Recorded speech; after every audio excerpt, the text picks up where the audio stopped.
I watched her disappear in the rearview mirror, leaving me stranded on the side of the highway, with my heart broken and the keys to the car in my hand, the car she thought she owned. The sound of the engine was fading, but my pulse was still roaring in my ears. It was happening. She was leaving me. And the worst part? She wasn't leaving alone. I'd always thought we were a team, her and me against the world. We'd been together for 4 years. 4 years of trust, of promises, of late-night talks and stolen kisses. But it wasn't enough. It was never enough for her. I had thought everything was going perfectly. We were planning a future together, picking out venues, talking about kids, making plans. And then, out of nowhere, I get the call. She says she's coming over, she wants to talk. But the moment she steps into my living room, I know something's wrong. Her eyes were cold, her voice distant. "I have to tell you something," she said, her hands shaking as she reached for her phone. Then, without any warning, she says, "I'm leaving. It's not working anymore.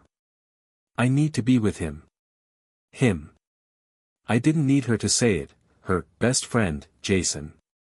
The guy I'd let into our lives, the one I'd shared my deepest thoughts with, the one I'd trusted with everything. He had always been there, always seemed to have her back, always that chill guy who never seemed to pose a threat. But I was wrong. He was always the danger, and I never saw it. I didn't have time to react before she was already grabbing her things. She didn't even wait for me to say a word. She didn't even care about the years we spent together. With a rushed kiss to my cheek, she was gone, leaving me there alone on the side of the road, unsure if I was even capable of breathing again. But as her car sped away, something inside me snapped. She had no idea who she was messing with. She had no idea that she wasn't just leaving me behind, she was leaving behind a man who had nothing to lose. And that's when I decided, this was far from over. Before she became the woman who left me on that cold highway, I thought I knew her better than anyone. Her name was Lily. Beautiful, intelligent, witty, she was everything I ever wanted in a partner. And I thought, for the longest time, I was everything she wanted, too. But sometimes, the hardest truth to face is that the person you trust most is capable of betraying you in the worst way. Our relationship had always felt like a fairy tale. We met during our sophomore year of college, at some late-night study session that I only went to because I was too stubborn to admit I needed help in physics. She was sitting at the table next to mine, absorbed in her textbook, and I'd never seen someone look so focused. Her laugh was infectious, quick, effortless, and genuine. The kind of laugh that made you feel like everything was okay, even when the world around you was falling apart. We started out as friends, platonic, easygoing. But something about her stuck with me. She wasn't like the other girls. She didn't play games. If she wanted something, she went after it. And somewhere along the way, I fell for her. When we started dating, everything clicked. I never had to worry about whether or not she'd be there for me. She was steady, dependable, and strong. She made me feel secure, like everything I needed was just within arm's reach. In fact, I'd never felt so sure of someone in my life. I thought I had found my soulmate. But, like all great things, it started to unravel in small, subtle ways. The first time I noticed something wasn't right was about 6 months ago. It was during a weekend getaway, a cabin in the woods, just the two of us. We were supposed to relax, reconnect, and enjoy some quiet time away from the pressures of our busy lives. But something about that weekend felt off. Lily had become distant, her smile forced, her responses short and distracted. I chalked it up to stress, work, deadlines, life catching up with her. She had been working long hours at her new job at a PR firm, and I thought maybe it was just that. But looking back now, I realize it was the first crack in the facade. She wasn't just stressed, she was already pulling away from me, and I didn't see it. Then there was Jason. I'd known Jason since high school. He was the easygoing, good-natured guy who always seemed to float through life without much worry. He'd been there for Lily when she was going through tough times, and I always appreciated how supportive he was. But there was something about him that didn't sit right with me. I couldn't put my finger on it, but I knew he had a way of pushing the boundaries of their friendship. At first, I thought I was just being paranoid. They were childhood friends, after all. But as time went on, I couldn't shake the feeling that he was getting closer to her than a best friend should. He'd always joke about how much he understood her better than anyone, and while I trusted Lily, I had a gut feeling that this relationship was becoming something more than friendship. It wasn't just the little comments he made, like the way he would always interrupt when I was talking to her or the way he'd lean in too close when they were talking. It was the way Lily would light up when he called her, her face softening in a way that made me feel like I was no longer the most important person in her life. Still, I dismissed it. I told myself I was just overthinking things, that I needed to trust Lily, that she wouldn't do anything to hurt me. But the cracks were deepening, and I was blind to them. Then came the day she told me she was working late again, only this time it wasn't just a late night at the office. She was with Jason. I didn't find out until later, after the whole mess unfolded, but that's when the first betrayal started. That's when I began to realize something was wrong. As for Jason, I never questioned his intentions. To me, he was just the easygoing guy who was always around. I assumed he had a genuine friendship with Lily. But his actions started to suggest otherwise. As their friendship deepened, he began to invade more of our time together. He'd show up uninvited, pop in during dinner dates, and once or twice, he even crashed at our place while I was out of town. And every time, Lily would brush it off with a smile, saying, "Oh, don't be silly. He's just my best friend." But even as she said those words, I felt the tension between us growing. She was no longer the same woman I'd fallen in love with. She was changing, becoming someone I didn't recognize. And Jason?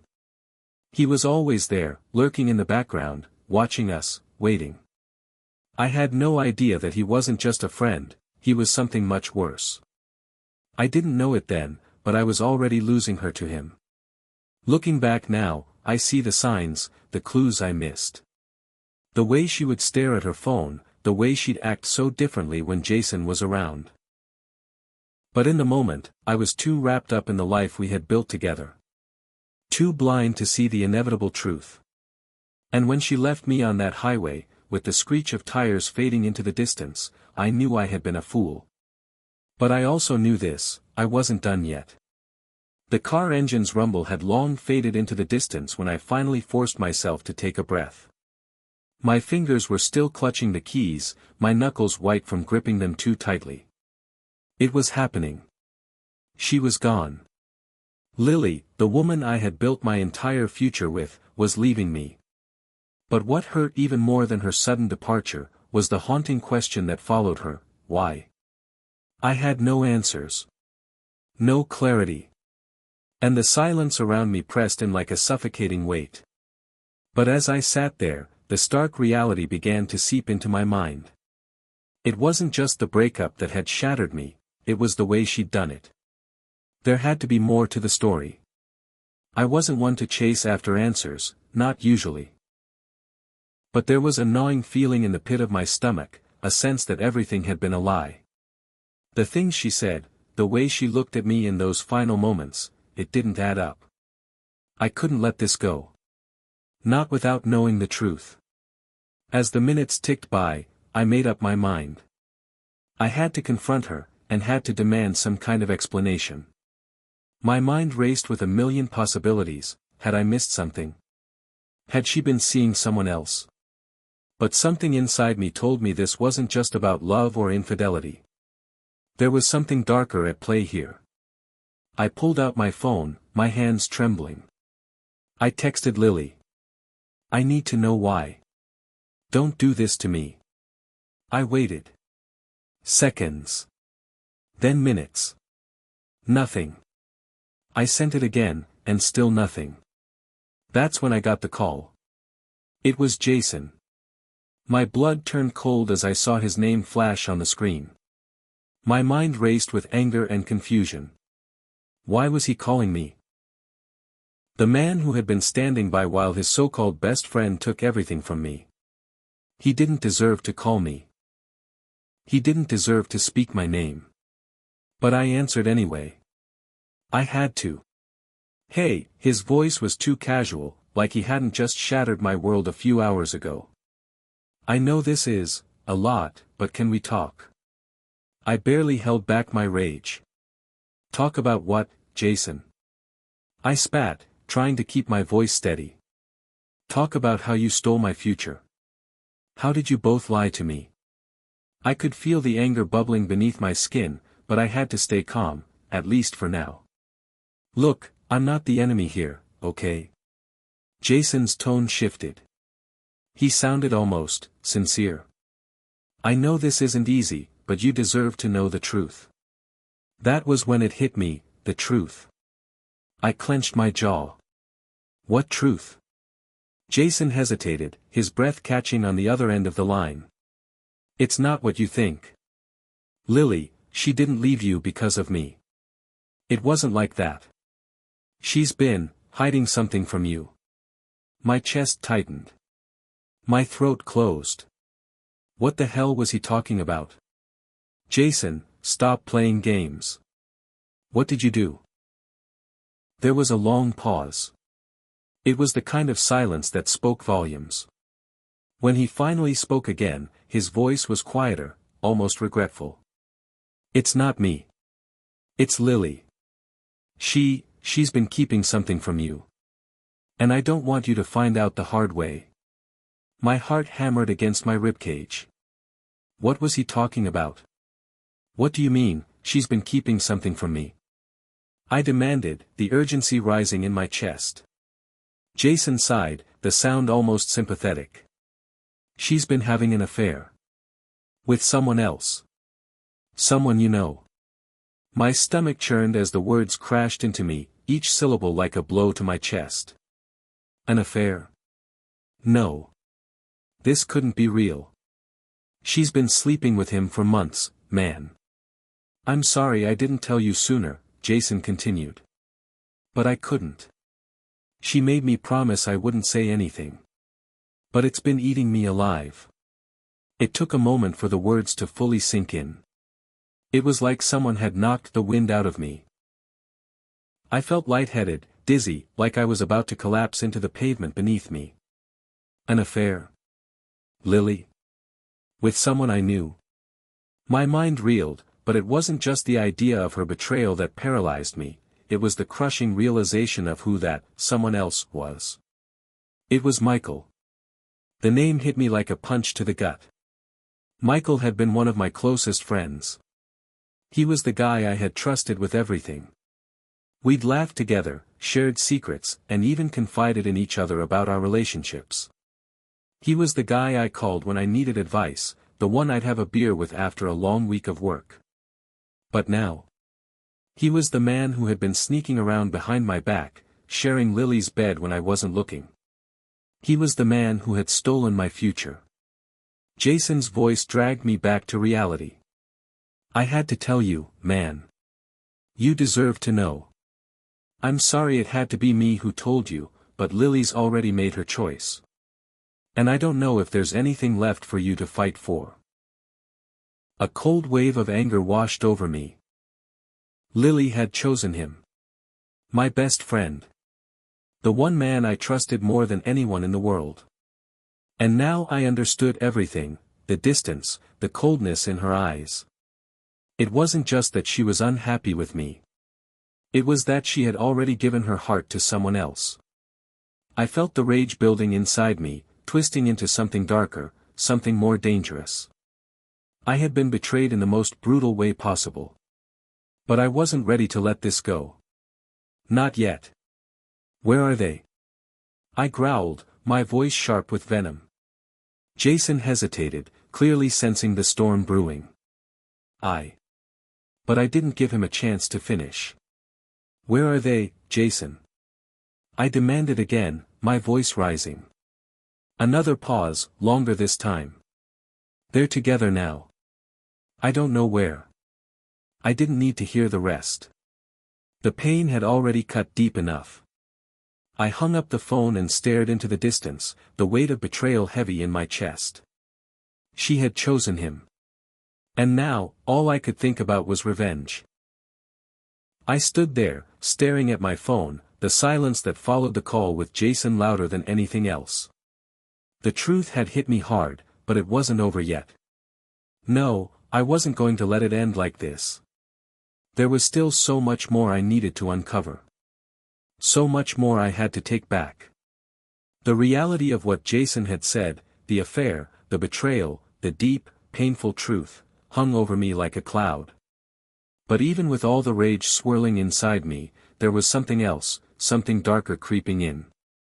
A sense of inevitability. It felt like the rug had been pulled from under me, and now I was free-falling, trying to grasp onto anything that would stabilize me. But there was nothing. I didn't even know where to begin. So, I did what any rational person would do after learning their best friend and fiancé had been lying to them for months. I started plotting. And this wasn't going to be some half-hearted revenge. No, I was going to make them regret every second they spent trying to destroy my life. But as I was planning my next move, something unexpected happened. I got a message. Lily. My fingers froze as I stared at her name on the screen. It was like an electric shock to my system. How was I supposed to respond? I couldn't let myself get dragged back into her world, not after everything that had happened. I hesitated, my mind racing. Should I just ignore her? Or should I confront her head-on? But as I thought about it, a sinking feeling in my stomach told me something was off. She wasn't done with me yet. I opened the message.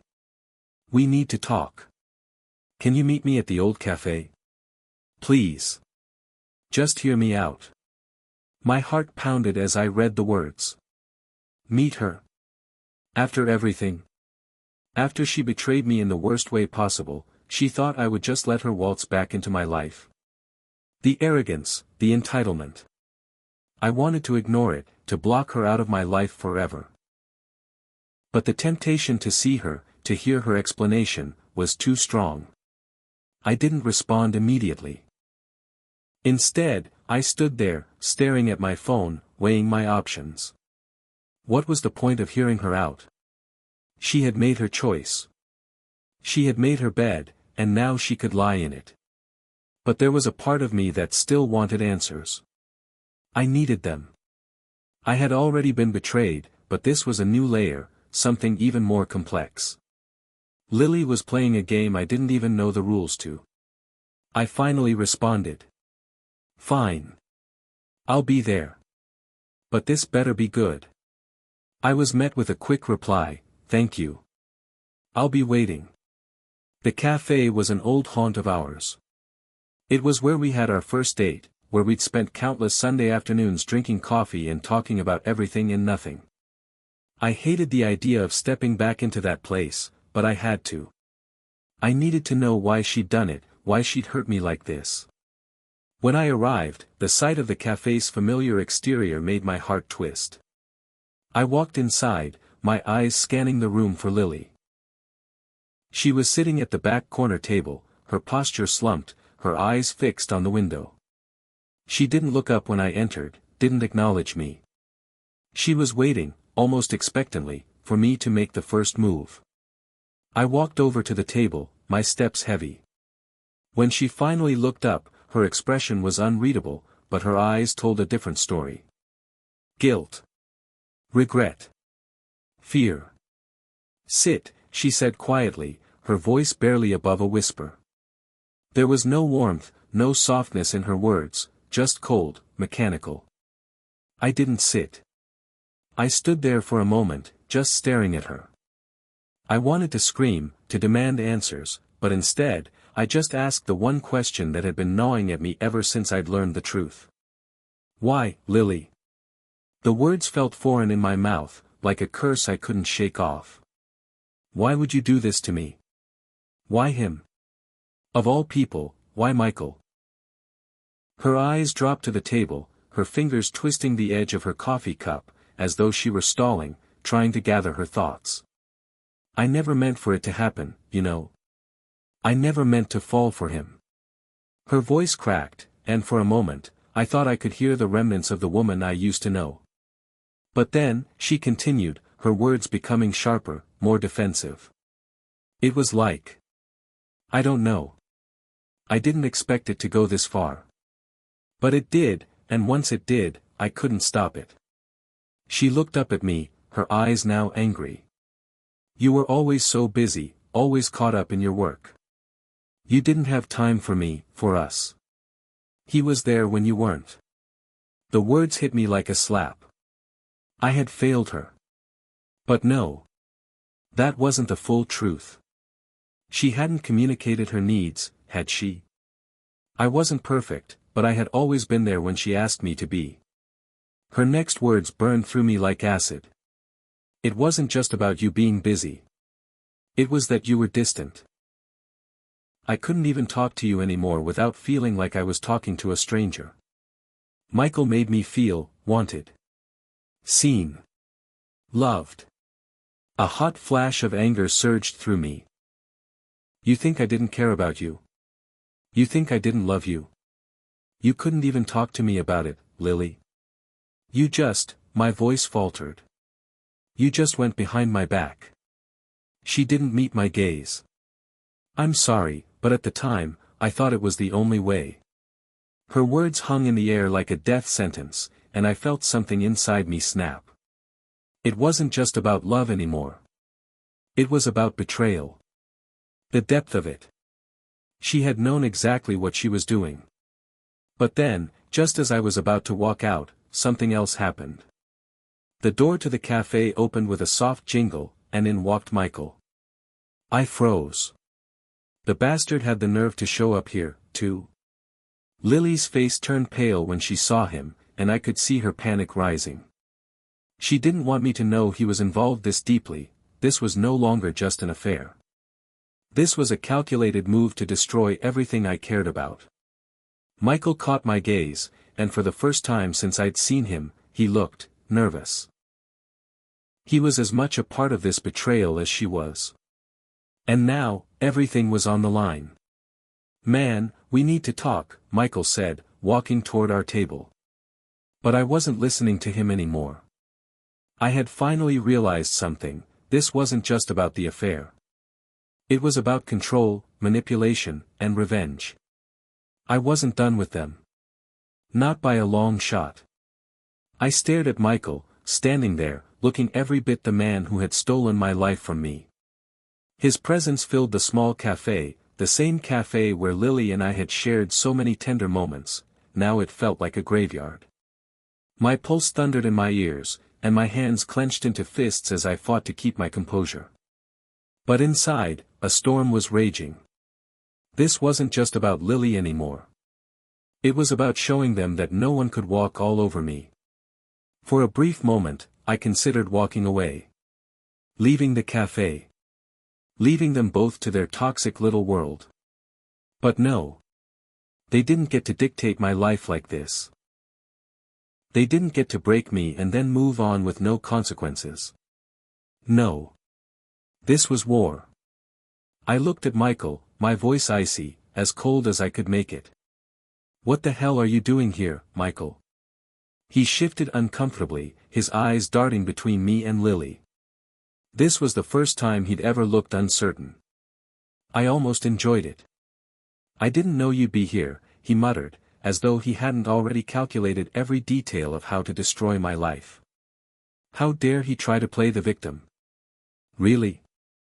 I leaned forward, my voice dripping with contempt.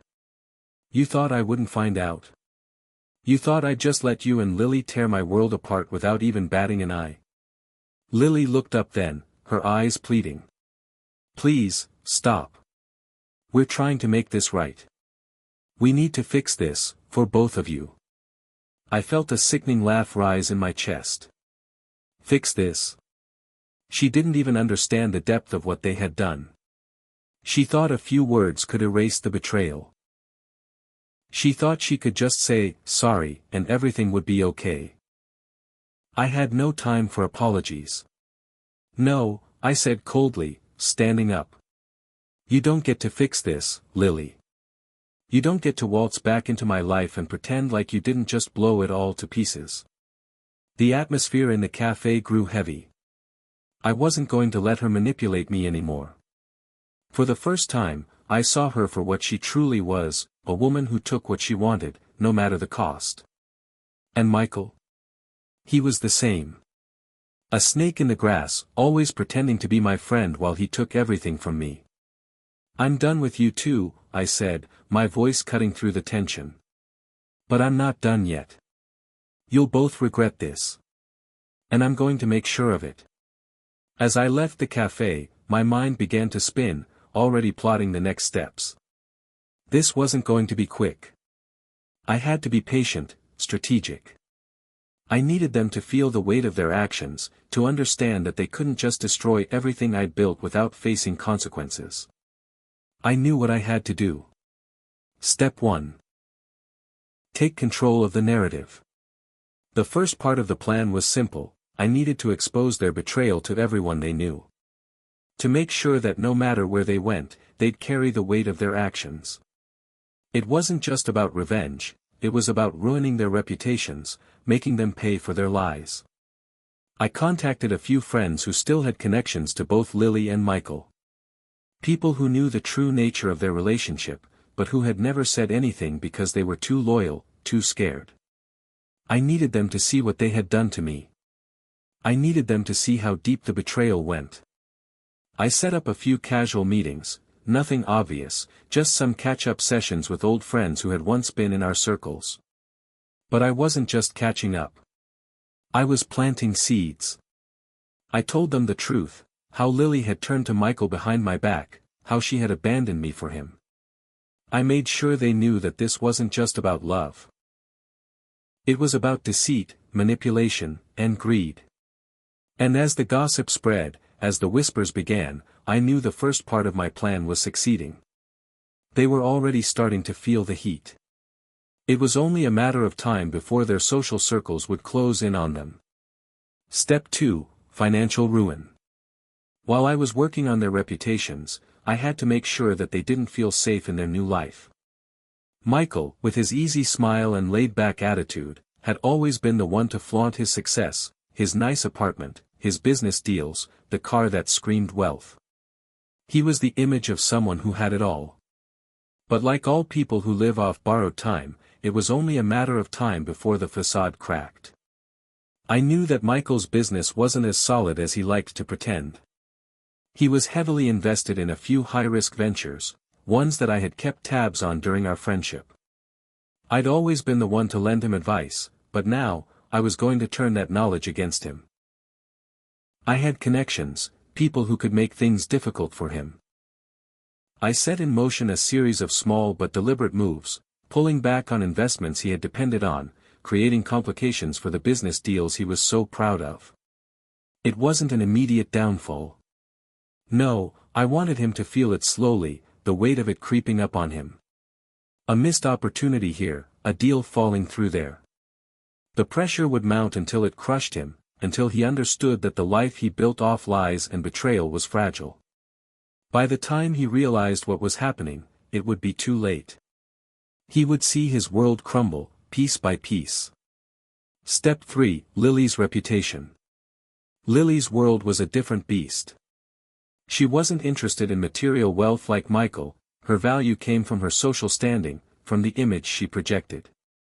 She was the woman everyone admired, the strong, successful partner who made it look easy. I was going to destroy that image. I had to be careful with Lily. She was clever, and unlike Michael, she had always known how to manipulate a situation in her favor. I needed to expose her vulnerabilities without making it obvious that I was the one behind it. I reached out to one of her old co-workers, someone who knew about her extramarital affair but had kept quiet to protect her career.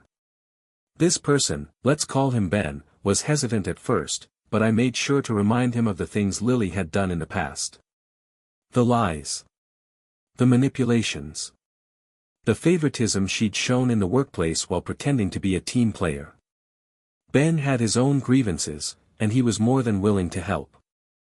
I made sure that a few stories found their way into the right hands, the gossip columns, a few bloggers who loved a good scandal. Once Lily's image as the perfect woman started to crack, it wouldn't stop.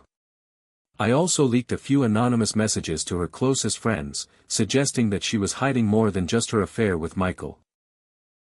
I wanted them to question her loyalty, her integrity. The whispers turned into rumors, and soon, people began to turn their backs on her. Her friends, her colleagues, everyone who had once admired her, now questioning her every move. Step 4, the final act.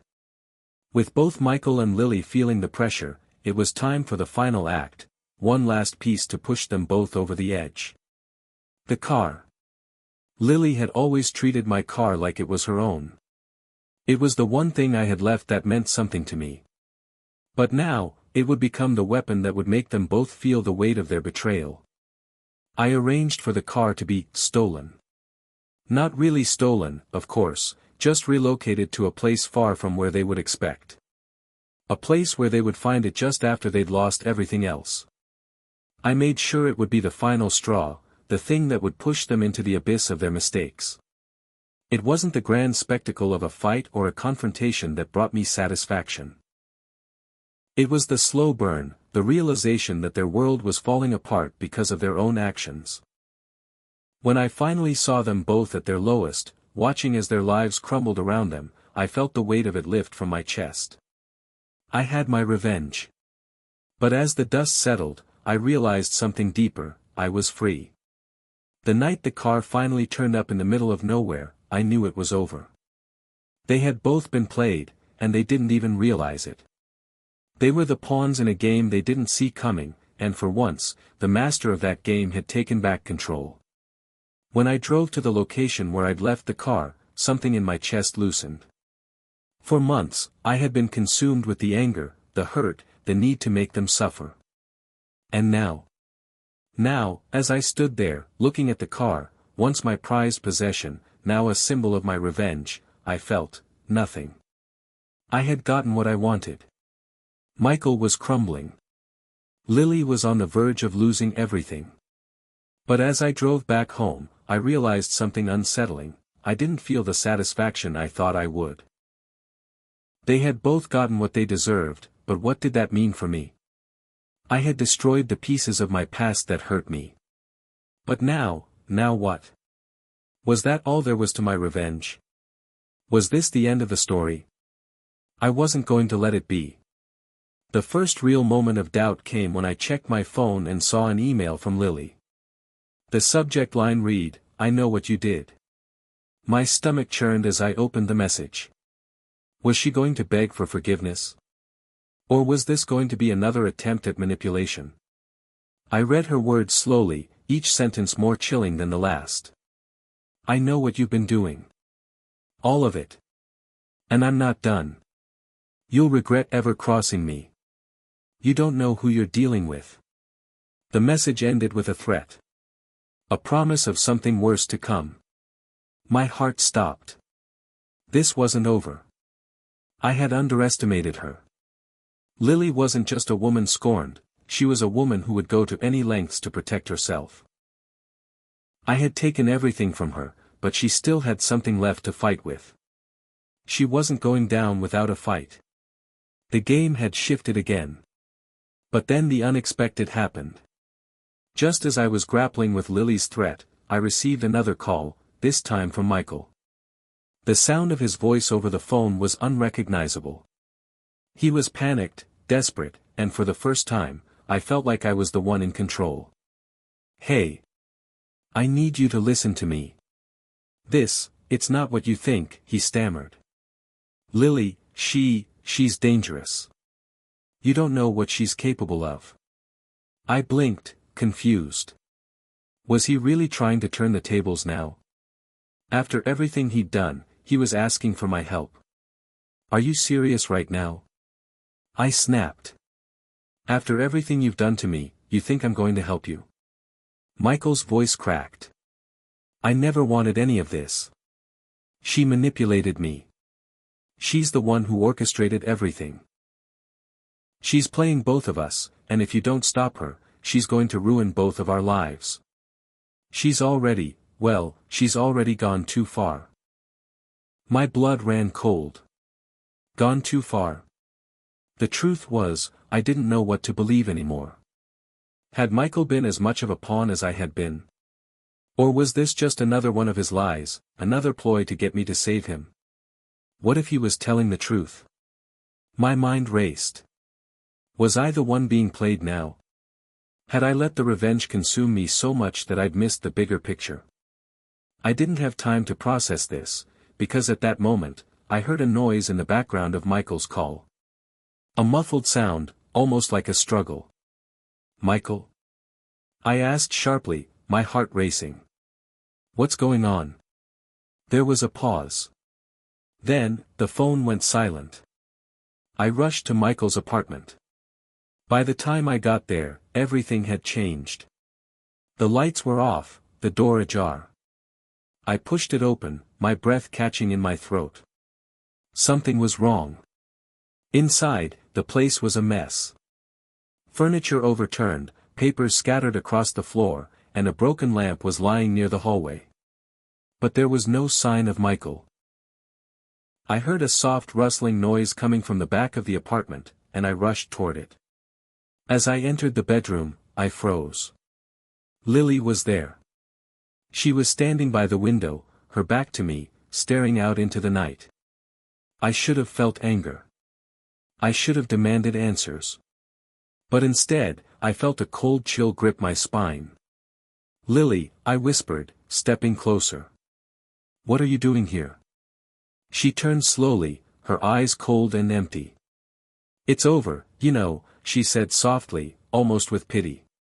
"You think you're the one who controls everything, but you're just a player in my game." Before I could respond, I heard Michael's voice from behind me, weak, panicked. No, don't do this." I spun around, but when I did, I saw the look in Michael's eyes. He was on the floor, bleeding, barely able to move. And in his hand was a small, bloodied object, a knife. Lily wasn't just trying to destroy me. She had been manipulating us both, turning us against each other, orchestrating every move. "What did you do?" I gasped, taking a step back, my head spinning. She smiled. "What I had to do. You were both too blinded by your revenge to see the truth. But now you both see me for who I really am." I looked between the two of them, my heart hammering. This wasn't just a betrayal anymore. It was a game with stakes I never imagined. And it was far from over. The game has changed, but the stakes have never been higher. Lily's true intentions have been exposed, but what will happen now? Will the tables turn yet again? Make sure you subscribe, because the next part of this story will reveal secrets you never saw coming, and the revenge is about to escalate in ways you can't even imagine. Don't miss out, hit that notification bell and be the first to know when the next chapter drops.